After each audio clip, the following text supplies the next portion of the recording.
everybody, welcome to Big OGGIE World. Welcome back to Kelly in the kitchen. It is the kitchen. We've got a new book. Well, I have mentioned this book before, but I'm not sure whether it would have gone out in order. But this book, Tom Kerridge Cooks Britain, is his new book. Yep. John got it bought for him for Father's Day. I did. It's very good. And there's some really nice recipes in there. So today we are going to make a leek and potato soup. Love a soup. From this book. Now I know it's supposed to be summer. Yeah. Well, the sun's shining, but the wind's howling. But I don't think you have to be in the winter to have a soup. No, no. And we like a soup. Yeah, we do. Although I will say, leek and potato is probably not my first choice of a soup. Well, I think when you buy leek and potato out of a tin, yeah, exactly. It's well dodgy. It's bland and not worth having. Which is why, when we saw this recipe, I said I really wanted to try this because, as we all know by now, freshly made food is better than absolutely other stuff. So we are going to go ahead and we're going to make a leek and potato soup. And to start off with, you need some butter. All the details and descriptions and ingredients will be listed below. And a bit of olive oil. Little glug of olive oil.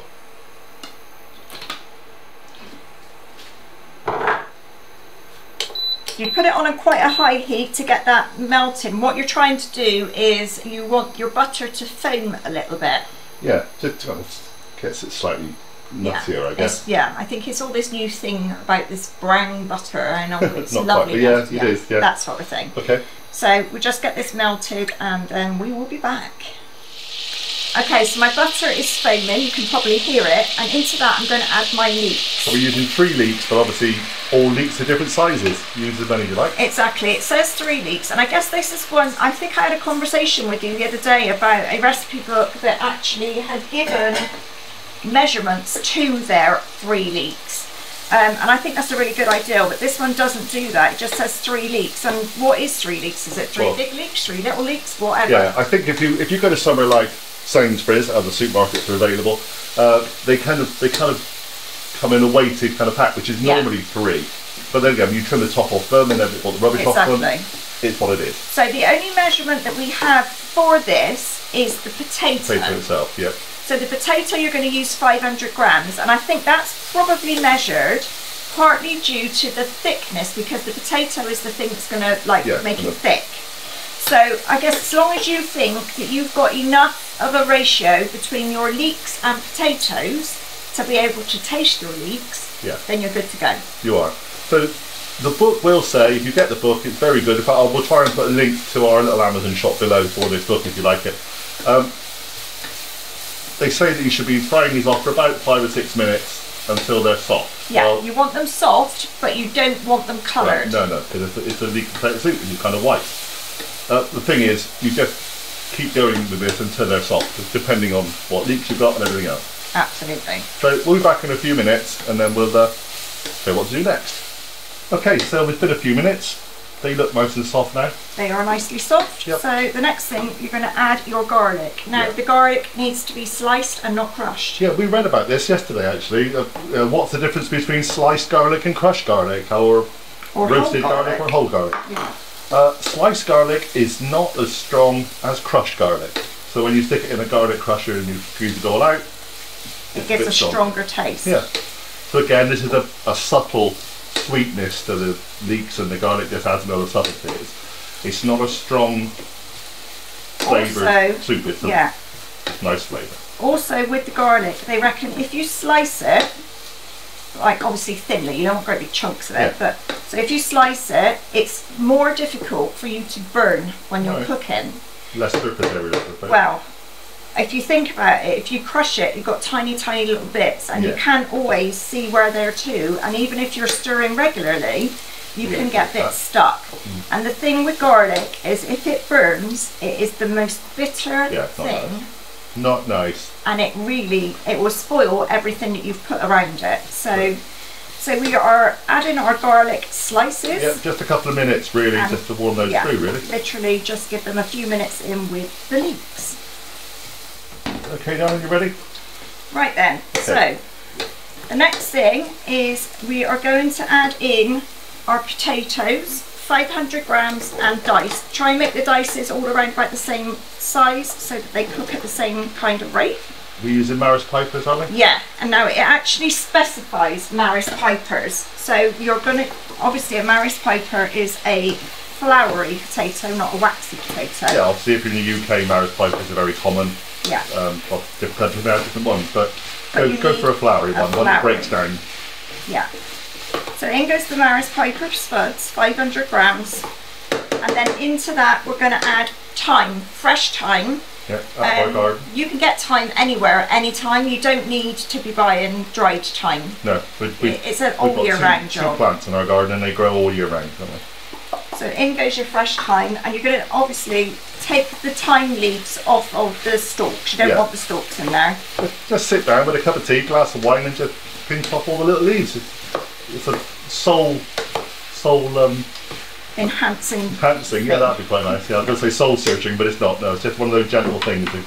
And then into that, you're going to add. This is chicken stock. Now, obviously, if you're a vegetarian, you can use vegetable stock. Choice is yours. Absolutely. The recipe says chicken stock, and I guess just adding another extra flavour, but quite frankly, I actually thought we'd be using vegetable stock, so yeah, there's a choice. Get the best stock that you can afford. Yeah. I mean, you know, OXO cubes, they're okay, but they're very salty. Yeah, you have a favourite. You prefer certain ones. Yeah, I prefer Knorr. Okay. But you can also get those little stock pots, which I think are supposed to be really good, but I've never really, I actually find them quite expensive. Yeah, for what they are. So I'm quite happy with my little Knorr cubes. Basically, use what you can afford, but if you're using good ingredients, then don't mess it up with something rubbish as well. And if you've cooked a chicken, that's good too. Then use the chicken to make your own stock, because you can't beat better than homemade proper stock. But that is a bit of a time thingy. Maybe we'll do a video on how to do a chicken stock, something like that. The kitchen cookery basics. Yeah, the best chicken stock I have made is when I have roasted a chicken in the slow cooker. Yeah. Because the slow cooker keeps everything. Yeah. And literally you don't need to put any, I usually put some vegetables at the bottom of the slow cooker to keep the chicken off the bottom, but you don't need to add any liquid or anything to it. But what you get out at the end of it is just all of the yummy goodness from the chicken. Yeah. And it goes so thick and it's perfect. So we're going to put this over onto the main hob, because this one doesn't like staying on all for hours and hours. No, we're going to bring this to a good simmer, and we're going to leave it for 20 minutes or so for the potatoes to cook. Again, everyone's potato is different. Just make sure they're nice and soft. Yeah, obviously check, because you want your potatoes to be soft and not crispy. Key to this is making your potatoes soft. Now you're cooking your potatoes. Basically. See you in a minute. Okay, Darren? Raining again, by the way. It's raining again, by the way. So, whilst the potatoes are bubbling away, they've done about 10 minutes now, we're going to make a little garnish, I guess. It is a garnish. According to the book, they're little fried potato pieces. They're little dinky bits of potato. Yeah, so get about 150 grams of the Maris Pipers, again, and then cut them into a smaller dice. Yeah. About a centimetre, probably? Less than that, even. Yeah, maybe slightly more than that. Teeny tiny bits. Okay. Sizable bowl of butter. A knob of butter, a tablespoon of olive oil. Let that melt, and then put your potato pieces in, and you're going to fry this. You're going to fry them like chips. Yeah.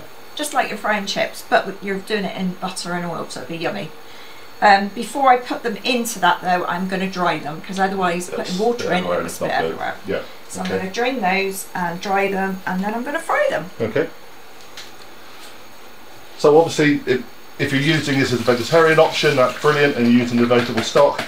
However, you could, in theory, you could get some little pieces of bacon, some little, what are they called? Lardons. Lardons, that's the one.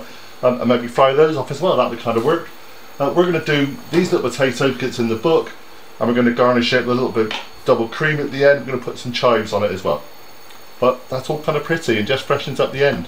So we'll get cracking with this, and then hopefully we can start thinking about putting it together, but there's some cream and stuff to go in yet with the potatoes.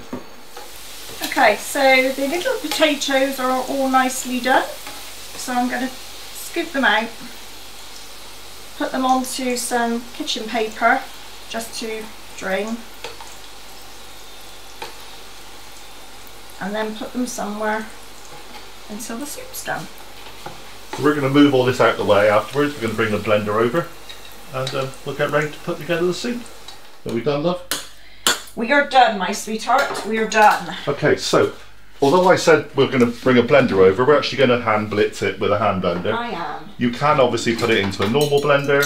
Yeah, you can. Put the lid on it, make sure you put a towel over the top of it because it splashes and it's very, very hot. However, I'm going to use a stick get out of the blender. way. And we're going to need to be careful because obviously the soup is very hot and we don't want to cause splashes because we will get burned. Yeah, I don't have an apron on, that's one reason why I'm getting out of the way. So, we're going to blend this soup now until it's smooth. Excuse the noise.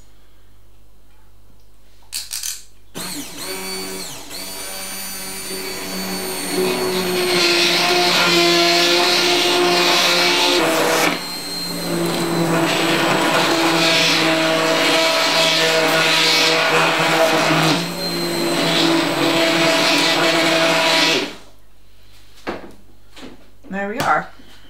Smooth soup. Okay, that's a tiny little bit of footage of you doing that, but I'll move out of the way quick. Yeah, no, we're completely smooth, so that saved one lot of washing up. Now, into this, first of all, we're going to taste it. I'm tasting for seasoning at this point. Yeah, there's no salt and pepper or seasoning in this right now, but there would have been salt, etc. in the stock cubes. Okay, so it needs salt and it needs pepper. Yeah. And what I did think about this, one reason why you probably don't put it in with the potatoes is the potato would take a lot of the salt out anyway.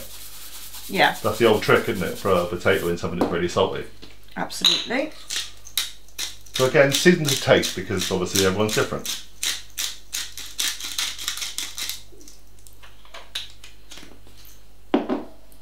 Give that a good stir and then check again. You want to get your seasoning right before you finish off because once you start adding cream and stuff, it changes the taste again. Right, so the next thing you're going to do is you're going to stir in your milk.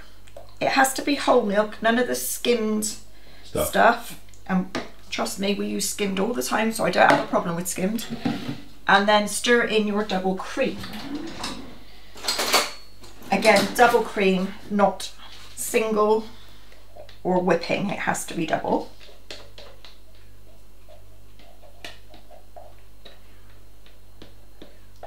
Again, I guess if you were non-dairy, you could find a way around this. Yeah, I'm sure there's plant-based alternatives that cook just as well as or you can do it without the cream, to be honest. It looked very nice and yeah, it's just too creamy anyway. It just adds more and more layers. This is the Tom Kerridge idea, really. Lots more layers and things. Looking very good. Looks lovely. So, what else do we have to do, my darling? Right, the final thing we're going to do, because we're going to dish this up now. If you weren't going to dish this up now, I would say wait until you're ready to dish up. Yeah. So you can reheat it. It won't be a problem to reheat. But just before you are ready to serve, you're going to stir through some crème fraiche. Now, the recipe says 3 tablespoons. You're putting 2. I'm only adding 2. But again, it's a personal taste thing and you do what's best for you and your family. So we stir that through. Okay, so we're going to finish this off. We're going to show you a picture at the end. We're going to put it in a bowl. We're going to put some of these little crispy potatoes on. We're going to chop up some chives, some fresh chives, very fine. Yeah. Just again, another little added freshness, new flavour. Looking brilliant though. Right, now, I don't know if you can see, you probably can, a blob. but there is, because crème fraiche is so thick, you're going to get blobs, so you're going to need to stir it quite a lot until it's completely melted into the soup, okay? So don't rush the crème fraîche bit, otherwise you're going to get a blob. So, yeah, we're gonna finish off here. We're going to put this in a bowl and show you what it looks like. We're going to put details of Tom's latest book and other different cookery books that we love using. We've got literally a library here right now. We have on our little shop. Nice new ones recently, which are very good, and we will be using soon. So yeah, we're home cooks. We use a lot of recipe books, like hopefully you all do too. But we will see you all again very soon. Okay. Hope you've enjoyed it. Give us a thumbs up if you have. Please subscribe if you haven't already. It doesn't cost you anything. It doesn't do anything. It just makes us look better on the numbers thing. Yeah, bigger we are, the more we can do for you. So yeah, do that, and we will see you all again really soon. Bye guys.